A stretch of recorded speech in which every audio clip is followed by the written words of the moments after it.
మన బాస్ ఏదో పెద్దగానే ప్లాన్ చేశాడు రా. మంచిదే, వీళ్ళందరూ మనోళ్ళే, పట్టేద్దాం. వీళ్ళందరినీ నలిపేద్దాం. మన బాస్ ఏడ్రా? బాసు బాసు రా.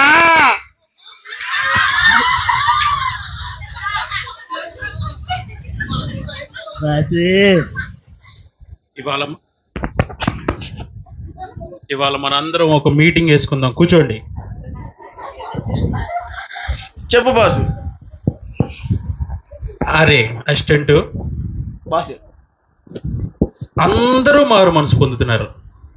అవును బాసు. అందరూ రక్షణ పొందుతున్నారు. అవును. ఇట్టయితే మన రాజ్యం ఖాళీ అయిపోద్దిరా.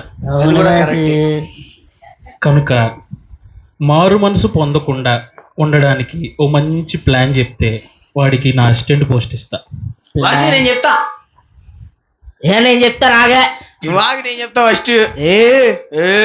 వీడు తిండికి ముందుంటాడు, అన్నిటికీ ముందుంటాడు. బాసు నేను చెప్తా బాసు. నువ్వు చెప్పురా. బాసు అందరినీ యాక్సిడెంట్లు చేసి చంపేద్దాం బాసు.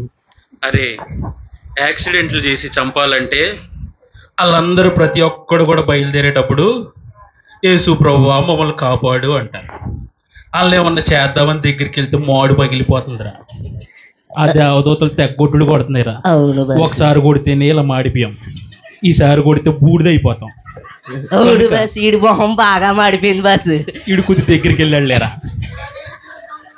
ఇంకోటి చెప్పరా బాసు. ఆగండి బాసు, మర్చిపోయాను.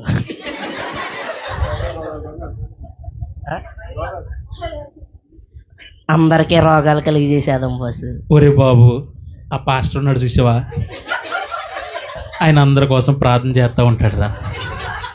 వాళ్ళ దగ్గరికి వెళ్దామంటే ఎగపడుతున్నాయి రా దేవదూతలు.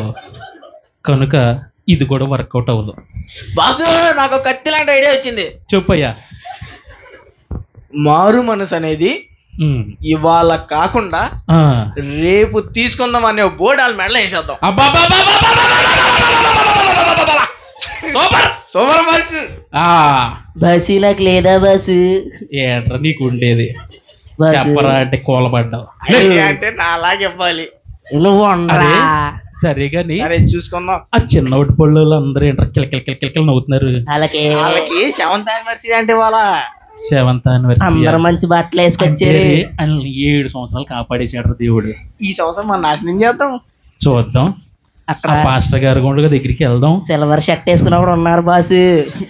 ఎవరు? అదిగండి బాసు. చూద్దాంరా. ఆయనే మేనంట. అదే చూద్దాం.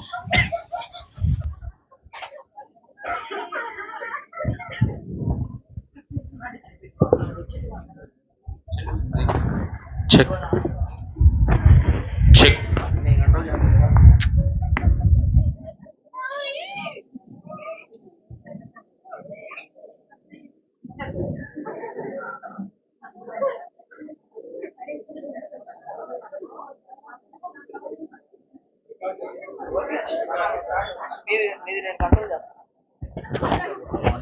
Check check check check.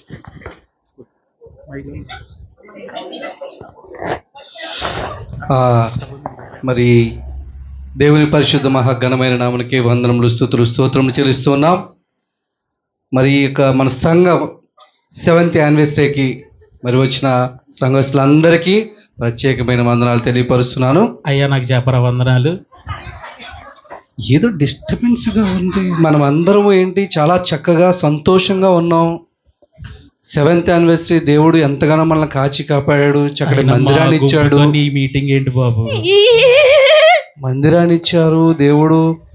మన మందిరంలో అనేక అద్భుత ఆశ్చర్య కార్యాలు చేశాడు. మనందరం ఆత్మచేత నింపబడ్డాం, రక్షింపబడ్డాం. కానీ ఇంత సంతోషంగా ఉన్న మనకి నాకెందుకో డిస్టర్బెన్స్ గా కనబడుతూ ఉంది.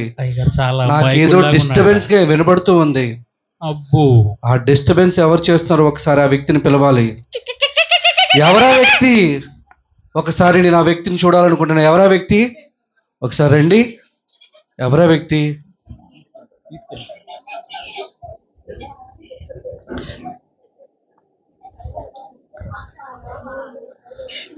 ఎవరు నువ్వు?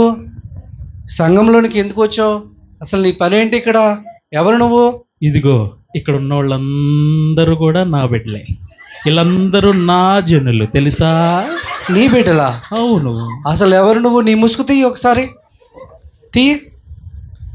సాతానా నువ్వా? ఎస్. నీకేం పని ఇక్కడ? దేవుని సంఘంలో నీకేం పని ఇక్కడ? వీళ్ళందరూ నా బిడ్డలు, నా జనులు. వారు నీ బిడ్డలేంటయ్యా. వారు అందరూ బాప్తీసం పొందుకుని రక్షింపబడి వారి పాపములు ఒప్పుకొని దేవుని యొక్క పరిశుద్ధ రక్తంలో కడగబడిన దేవుని బిడ్డలయ్యా. వారు నీ బిడ్డలు అంటున్నావేంటి? అయ్యో పాస్టర్ గారు, మీరు చాలా అమాయకంగా ఉన్నారండి. నేను అమాయకం కదయ్యా. ఏమండి, వీళ్ళందరూ కూడా ఇక్కడ వరకేనండి. గేటు దాటితే నా జనులు, వాళ్ళందరూ నా మనుషులు. మా అందరిది ఒక చీకటి రహస్యమైన ఫ్రెండ్షిప్ ఉంటుంది నాతో, కానీ నీకు తెలియదు. నువ్వేమో పల్లలు పగల కొడతావు, మైకులు ఇసురుతావు, అన్నీ చేస్తావు. నీ మాట ఒక్కటి కూడా వినరు. సాతానా, నువ్వు నిజంగా నీ పేరుకు తగ్గట్టుగా మాట్లాడుతున్నావు. నువ్వు అబద్ధికుడివి, నీ పేరే అబద్ధికుడు. వీళ్ళందరూ కూడా మా ఊళ్ళేనండి. మీ ఊళ్ళు కాదయ్యా, వీరందరూ దేవుని బిడ్డలయ్యా. దేవుని వాక్యం చేత పట్టబడిన బిడ్డలయ్యా. వీరు నీ బిడ్డలని నువ్వు ఎలా సంబోధిస్తావు? సరే, నీకు ఒక విషయం చెప్తాను. చెప్పు. ఇటువరకు రోజుల్లో మనుషులు పడుకునేటప్పుడు తల దగ్గర ఏం పెట్టుకునేవాళ్ళు? బైబిల్ పెట్టుకునేవారు కదా. అవును కదా. అవును. మా వాళ్ళు ఏం పెట్టుకుంటున్నారు అడుగు? ఏం పెట్టుకుంటున్నారమ్మా? అదుగో అదుగో నా జనులు. సాతానా, నువ్వు పొరపాటు పడుతున్నావు సాతానా. వారు ఫోన్ పెట్టుకునేది ఎందుకంటే వారు మొబైల్లో కూడా చక్కగా దేవుని పాటలు, వెళ్ళిపోతున్నానండి మాటలు, కొత్త పాటలు, ఎప్పుడు పాటలు రిలీజ్ అయినా వెంటనే ఆ పాటలు చూసి ఆ పాటలు నేర్చుకోవడానికి నేర్చుకుంటున్నారా అండి? అలా కాదు సాతానా. ఇంటర్నేషనల్ స్పీకర్స్ వారు ఇచ్చే మెసేజ్లు ఎక్కడెక్కడో వివిధ దేశాల నుంచి వచ్చే వర్తమానంలో వారు సెల్ ఫోన్ లో వింటున్నారు సాతానా అని మీరు అనుకుంటున్నారు. ఇంటర్నేషనల్ మ్యాటర్స్ నాయి చాలా ఉంటాయి, అవి చూస్తూ ఉంటారు. ఒకవేళ వీళ్ళలో ఎవరన్నా కబుక్కని బైబిల్ తీసినా నా ఫేస్బుక్ నుంచి ఓ మెసేజ్ వెళ్ళిద్ది, లేదా నా వాట్సాప్ నుంచి ఓ మెసేజ్ వచ్చుద్ది, లేదా యూట్యూబ్లో ఇప్పుడే మీ నాయకుడు బలి అని వస్తుంది. మా వాళ్ళు బైబిల్ మూసేసి దానిలోకి షిఫ్ట్ అవుతారు. ఇక చూసుకో, నాట్యం చేపిస్తా. సాతానా, నువ్వు చేసేవి ఇన్ని పనులు, కానీ మా సంఘస్థులు అలాంటి వారు కాదు సాతానా. వారు చాలా మంచివారు. వారు ప్రార్థనా పరులు. ఎప్పుడు ప్రార్థనతోనూ వాక్యంతోనూ భక్తితో నింపబడి ఉండేవారు సాతానా. నేను చెప్పినట్టు లేనని ఒకళ్ళన్న చెయ్యత్తమను. మా సంఘస్థులు అడగమంటావా? అడుగు. వీళ్ళంతా నా జనులు చెప్పా కదా. సంఘస్థులారా, ఏంటి ఈ సాతాను ఇలా మాట్లాడుతున్నారు? ఈ సాతాను మాట్లాడే మాటలు నిజమేనా? నిజంగా మీరు ఈ యొక్క సెల్ ఫోన్ ని ఆ రీతిగానే ఉపయోగిస్తూ ఉన్నారా? పాస్టర్ గారు, మీరు నమ్మరా? సాతానా, నేను ఎలా నమ్ముతారు? వీరు నా బిడ్డలు, నాకు తెలుసు కదా వీరి గురించి. వీరి సంఘంలో ఎంతో మౌనంగా ఉంటారు, వాక్యం చెప్తున్నప్పుడు ఎంతో శ్రద్ధగా వింటారు, చక్కగా కన్నీటితో ప్రార్థన చేస్తారు. ఓరు నాయను, ఈ మరీ ఎక్కువ ఆలోచించేసుకుంటున్నాడు. మా వాళ్ళు అట్ట ఉండరండి. మీకు ఇంకో విషయం చెప్పనా? చెప్పు సాతానా. మా వాళ్ళు డోక్రా గ్రూపులకి వెళ్ళేటప్పుడు టైంకి వెళ్తారు, పెళ్ళిళ్ళకి వెళ్ళేటప్పుడు టైంకి వెళ్తారు, డ్యూటీలకి వెళ్ళేటప్పుడు టైంకి వెళ్తారు. కానీ ఏ రోజన్నా మందిరానికి టైంకి వచ్చారా? అంటే సాతానా, అది మరి అది కాదు బ్రదరు, నేను అడిగింది చెప్పు. అంటే వారు పనులు ఇంట్లో మరి బిడ్డలను చక్క పెట్టుకోవాలా, భర్తను చక్క పెట్టుకోవాలా, వారు వస్తారు సాతానా. డాక్రా గ్రూప్కి వెళ్ళేటప్పుడు పిల్లలు ఏమయ్యారు? అది కాదు సాతానా, వారు వస్తారు, మరి ఇవన్నీ చూసుకుని రావాలి కదా. మరి భర్త వేడి నీళ్ళు అడుగుతాడు, పెట్టాలా? వాళ్ళు అలాగా లేటుగా రావటానికి చేసేదే నేను. అందరిని కూర్చోబెట్టి ముక్కుకి మూతికి అన్ని అలంకరించి బాగా కడుపు నిండా అన్నం పెట్టి పంపిస్తా. ఇక్కడికి రాగానే కొక్కెర రోగం వచ్చిన కోళ్ళు ఊగినట్టు ఊగుతారు. నువ్వు బల్లలు పలగలుగుతా ఉండు, నువ్వు వాక్యం చెప్తా ఉండు, మా వాళ్ళు నిద్రపోతా ఉంటారు. నేను విననివ్వనయ్యా వాక్యం. లేదు సాతానా, నాకు తెలుసు. మా యొక్క సంఘస్థుల గురించి నేను బాగా తెలుసు. నేనే కదా నిలబడి బోధించేది వారికి. ఒక రోజు కూడా లేటుగా నేను రాలేదన్న వాళ్ళు చేతులు ఎత్తమను. అంటే మరి పనులుంటాయి, వస్తారు. మనం ప్రతిదీ అలా లోపాలు ఎంచకూడదు కదా. నేను నిద్రపోవట్లేదు అన్న వాళ్ళు చేతులు ఎత్తమను. అమ్మా, ఎవరన్నా నిద్రపోతున్నారా? అమ్మో, కాదు, అడగమన్నావు కదా, నేను అడుగుతూ ఉన్నాను సంఘాన్ని. ఇందాక నువ్వు వాక్యం చెప్పావు కదా, అవును. ఏం చెప్పావు అడుగు. అమ్మా, నేను మీతో ఇందాక చాలా విషయాలు పంచుకున్నాను కదా, మీకు ఎవరికి గుర్తులేవా? ఉండవు, ఉండలేవును. ఎందుకు ఉండనిస్తా? సాతానా, ఏంటి నువ్వు? అసలే ఇవాళ ఇండియా పాకిస్తాన్ మ్యాచ్ జరుగుతుంది, ఆ విషయం తెలుసా? అవును. చాలా మంది స్కోర్లు చూసుకుంటున్నారు అక్కడ. స్కోర్లా? అదిగో మా ఓడు ఉన్నాడు చూసావా, అది ఏ? ఫోన్లో ఎదురు పెట్టేసుకున్నాడు, అవునా? చూస్తానే ఉన్నాడు స్కోరు. ఆయన అడుగు ఒక విషయం, నువ్వేం చెప్పావు? వినరు. లేదండి, మా వాళ్ళందరూ చాలా చక్కగా వింటారు. మీరే కావాలని ఈ అపోహ, నీ పేరే అబద్ధికుడు సాతానా. నీ మాట నేను విన్నంటే విన్ను. మీ అయ్యగారు? వాళ్ళు చాలా మంచి వాళ్ళు, నాకు తెలుసు, నా కళ్ళారా చూస్తున్నాను. వీళ్ళందరూ చక్కగా దేవుని సన్నిధి, చూడు ఎంత చక్కగా రెడీ వచ్చారు అనుకున్నారు. ఇవాళ 7th యానివర్సరీ, చూడు ఎంత చక్కగా రెడీ వచ్చారు వీళ్ళందరూ. నిజంగా నా జల్లు అనిపించారు. అవును, సాతాను అబద్ధం చెప్తూ ఉంది. నిజంగా నా జల్లు అనిపించారు. మీ అయ్యగారిని బాగా మోసం చేస్తున్నారు మీరు. ఎస్, నా జనులంటే అంతే. నీకు కనిపించే విధం వేరు, గేటు దాటినాక వేరు. ఇక్కడ ఏడ్చి ఏడ్చి ఏడ్చి ఏడ్చి ఏడ్చి ఏడ్చి ప్రార్థన చేస్తారు. ఇంటికి వెళ్ళగానే భర్త పైన ఎగిరెగిరి ఫైటింగ్ చేస్తారు, తెలుసా? అవునా? నాకు ఎప్పుడు అలాంటి అనుభవం జరగలేదు. జరిగితే తెలిసిద్దిలే. లేదు, అసలు నాకు తెలుసుగా, నా భార్య కూడా ఎంతో చక్కగా ప్రార్థన చేస్తుంది, అయినా ఇంటికాడ నాకు ఎప్పుడు జరగల. మరి ఆ నెత్తి మీద సొట్టలు ఏంటయ్యా? అదంటే మరి అప్పుడులో. చెప్పు, నువ్వు కూడా చెయ్యి. కాదు సాతానా, ఎప్పుడు జరగలేదు, నేను చెప్తున్నాను కదా. నీకు తెలియదయ్యా, మా వాళ్ళు అంతే. ఇక్కడంతా సాత్వికుల్లాగా ఉంటారు, బయటికి వెళ్ళగానే కున్ఫు ఫైటర్లు అవుతారు. నువ్వు అబద్ధికుడు సాతానా. సరే, చూడండి, మా సిస్టర్ చక్కగా నవ్వుతున్నారు. వాళ్ళు ఎందుకు భర్తల మీద విరుచుకుపడతారు? నేను చెప్పింది అబద్ధమని పరిశుద్ధ మామతో చెప్పించు. మామగారు అంటే మరి తాతగారు లేరు కదా, ఇప్పుడు ఎలా చెప్తారు? మామగారు, మరి సాతాను చెప్పేది నిజమంటారా? మరి భార్యలు భర్తల్ని అంతగా వేధిస్తున్నారా ఇంటికి వెళ్ళిన తర్వాత? సాతాన్ని 2 దెబ్బలేమన్నారు, మరి నిజమే. సరే, ఇంకో విషయం చెప్తా. మీరు నమ్మట్లేదు కదా, మీరు బాగా నమ్మారు కదా, వీళ్ళు మిమ్మల్ని బాగా మోసం చేస్తున్నారు. లేదు, నా సంఘస్థులు ఎప్పుడు ఇక్కడ ఉన్న వారందరూ మంచివారు, నాకు తెలుసు, నేను నమ్ముతూ ఉన్నాను. వీరెవ్వరిని మోసం చేయరు, వీరు దేవుని బిడ్డలు. ఈ రోజు ఇంతమంది వచ్చారు కదా? అవును, వచ్చారు. నిజంగా లెక్కే చాలా మంది ఉన్నారు. ఎంతమంది ఉన్నారు? ఉంటారు, ఒక సుమారు 70-80 మంది ఉంటారు. మరి నేను బుధవారం కూడా వచ్చా, మరి రాలేదే? అంటే బుధవారం మరి పనులు ఉంటాయి కదా వారికి, మరి ఉద్యోగాలు కదా, మరి ఉద్యోగ డ్యూటీల నుంచి సమయానికి రావాలి, మరి వారికి ఇంటి దగ్గర బోళ్ళని పనులు ఉంటాయి. ఈ రోజు అంటే యానివర్సరీ ఎత్తి తర్వాత మొదట ఆదివారం వచ్చినంత మంది రెండో ఆదివారం, మూడో ఆదివారం, నాలుగో ఆదివారం ఎందుకు రారు?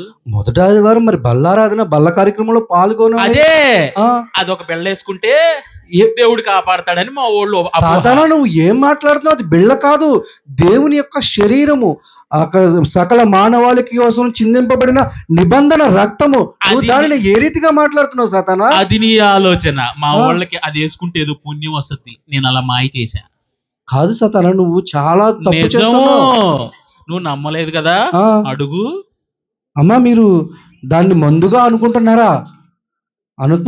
చెప్పండి. సాతానుడు చాలా డౌట్లు పెట్టేస్తున్నాడు మీ మీద. నేను మీ పక్షంగా మాట్లాడుతున్నాను. నేను ముందే చెప్పా, వీళ్ళంతా నా జనము. నీ జనం కానే కాదు సాతానా, వీరు దేవుని యొక్క రక్తం చేత కొనబడిన సంఘము. వీళ్ళందరూ రోజు నాతోనే తిరుగుతారయ్యా. నీతో ఎందుకు తిరుగుతారు సాతానా? మరి నా జనం కాబట్టి నాతోనే తిరుగుతారు. నీ జనం అంటే నేను ఒప్పుకున్నా. వీరు బుధవారం, శనివారం, ఆదివారం వారు ఇక్కడే ఉంటారు, ప్రార్థన చేస్తారు, వారి ఇంట్లో కుటుంబ కూడికి కూడా పెట్టుకుంటారు సాతానా. బాగా అల్లుతున్నావయ్యా నువ్వు. లేదు సాతానా, నేను నిజం చెప్తున్నాను. ఇది నమ్మవు కదా, ఇంకో విషయం చెప్తా. చెప్పు సాతానా, చెప్పు సాతానా. వీళ్ళందరూ కూడా వాళ్ళ ఇళ్లలో వాళ్ళు చేసుకునే ఫంక్షన్లో నేను దేవునికి విరుద్ధంగా పెట్టిన ఆచారాలు ఆచరిస్తూ వాటిపైన మక్కువ చూపుతూ ఉంటారు. అది నీకు ఒక్క విషయం కూడా తెలియదు. అంటే ఇక్కడికి వచ్చేటప్పుడు ఏమో ముసుగేసుకొని వస్తారు, అక్కడ చేసేదంతా నా ముసుగేవారం. అంటే ఏంటి, వీరందరూ అన్యాచారాలు చేస్తున్నారు అంటున్నారా సాతానా? అవును. లేదు, నువ్వు పొరపడిపోతున్నావు. మా సంఘస్థులు ఎవరు వివాహ విషయంలో గాని, గృహ ప్రవేశంలో గాని, భూస్థాపన కార్యక్రమంలో గాని, లేదా ఆ దిన కార్యక్రమం, ఇటువంటి కార్యక్రమాలు, ఇలాంటి అన్యాచారాలు ఎవ్వరు చేయరు. మా సంఘస్థుల గురించి నాకు బాగా తెలుసు. అయ్యా ఆ సర్టిఫికెట్లు బాగా ఇస్తున్నావు. సర్టిఫికెట్ కాదు, స్కూల్లో పనిచేసావా? కాదు సాధారణ, మా సంఘస్థులు నేను ముందు నడిపిస్తున్నాను కాబట్టి నేను చెప్తున్నా. నువ్వు ముందుండి చూస్తున్నావు, నీ వెనకాల చాలా జరుగుతుంది. కాదు సాతానా, నువ్వు అబద్ధికుడు సాతానా. ఎవరు చెప్పారు? అమ్మా మనకు సంఘం. నేను అబద్ధికుడిని అయితే వీళ్ళందరూ కూడా అబద్ధికులే. నేను అడుగుతున్నాను సాతానా. నిజమో? కాదు సాతానా, నేను అడుగుతూ ఉన్నాను మా సంఘ. అమ్మ మనలో ఎవరైనా అన్యాచారాలు చేస్తున్నారా? అదిగో మొదట అబద్ధం. అమ్మ నిజం చెప్పండి. సాతాను వాడు బలముని పెంచుకుంటాడు. దయచేసి దేవుని వాక్యం విరుద్ధంగా మీరు చేయవద్దు. అడుగు. ఇక్కడ నువ్వు చెప్తూ ఉన్నావు, వీళ్ళు అన్యాచారం చేయడం కాదు, ఎవ్వరు అన్యాచారం చేయడం కాదు. వీరు పెద్దవారు, వీరే కాదు, మా యూత్ వారు ఉన్నారు. వారైతే యూత్ గురించి మీరు ఏం మాట్లాడుతున్నారు? వారి కొరకు మేము ప్రత్యేకముగా ఆదివారం, ప్రతి నెల మొదటి ఆదివారం వారి కొరకు ప్రత్యేకంగా యవనస్తులు కూడిక ఏర్పాటు చేసాం. వారికి చక్కగా వాక్యమును బోధిస్తున్నాం, వారి కొరకు ఆహారం సిద్ధపరుస్తున్నాం. అలాగే మా యవనస్తుల గురించి నీకు తెలుసా? వారు మీటింగ్స్ అయితే ఎంత చక్కగా కష్టపడతారు అనుకున్నావు. ప్రతి పనిలో వారు ఉంటారు చక్కగా. అన్ని పనులు చాపలేస్తారు, అన్ని పనులు వారే చేస్తారు. సాతానా, మా యవనస్తుల గురించి ఏం తెలుసు నీకు? ఏంటి సాతానా? నువ్వు యవనస్తులు మీటింగులు స్టేజ్లు అన్నావు కదా. అవును. ఆ రోజు స్టేజీలు వేసేవాడు, ఈ రోజు ఒక్కడిని చూపి. అంటే వారు వస్తారు సాతానా, లోపల ఉన్నారు. ఎక్కడున్నారు? ఢిల్లీలో ఉన్నారా? కాదు, లోపల మీ జోసఫ్ గారు అని ఒక ఆయన ఉన్నారు సాతానా, ఆయన దగ్గర కూర్చుంటారు వాళ్ళందరూ వెళ్ళి. అది అవును సాతానా. నేనేం చేస్తానంటే ఈ పనులకు మాత్రమే పంపిస్తా. ఎందుకు సాతానా? అంతే మరి, నీకు ముసుకేయాలిగా.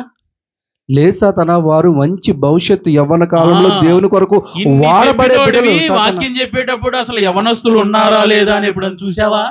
ఉన్నారు, చూశాను. ఏముండరు, ఉంటారు సాతానా. పని చేస్తారు, వెళ్ళిపోతారు. పని చేసేంత వరకే మందిరంలో ఉండనిస్తా. తర్వాత నాతో వేసుకుని తిప్పుతా, ఊరంతా తిప్పుతా, గన్నవరానికి తీసుకెళ్తా, పెద్దోటిపల్లికి తీసుకెళ్తా, లేకపోతే నా ఇష్టం ఎక్కడికైనా తీసుకెళ్తా. ఈ సాతాన్ ఏంటి నన్ను ఇరిటేషన్ చేసేస్తుంది? ఈ సాతాన్ ఈ రీతిగా మాట్లాడుతుంది. ఈ సాతాన్తో మనం మాట్లాడలేము. మనమందరము యేసు రక్తం చేత కడగబడిన వాళ్ళము, ఆయన పరిశుద్ధ రక్తముల చేత కడగబడిన వాళ్ళం. ఆయన స్వరక్తం ఇచ్చి మనల్ని కనుక్కున్నాడు. ఆయన మనల్ని మనల్ని పవిత్రులుగా చేశాడు. అందరం ఏకీభవించి యేసు నామముని ప్రకటిద్దాం. ఈ సాతాన్ని ఇక్కడ నుంచి పారదోలు. ఎందుకంటే ఇతని మాటలతో మనం జయించలేకపోతున్నాం. కనుక మనం ఏం చేద్దామంటే మనందరం కలిసి యేసు రక్తమే జీవని బిగ్గరగా కేకలు పెడదాం. ఈ యొక్క సాతానుడు పారిపోతాడు. ఏం చేద్దాం? అదే చేద్దామా? చెప్దాం, యేసు రక్తమే, నజరేయుడైన యేసుక్రీస్తు నామములో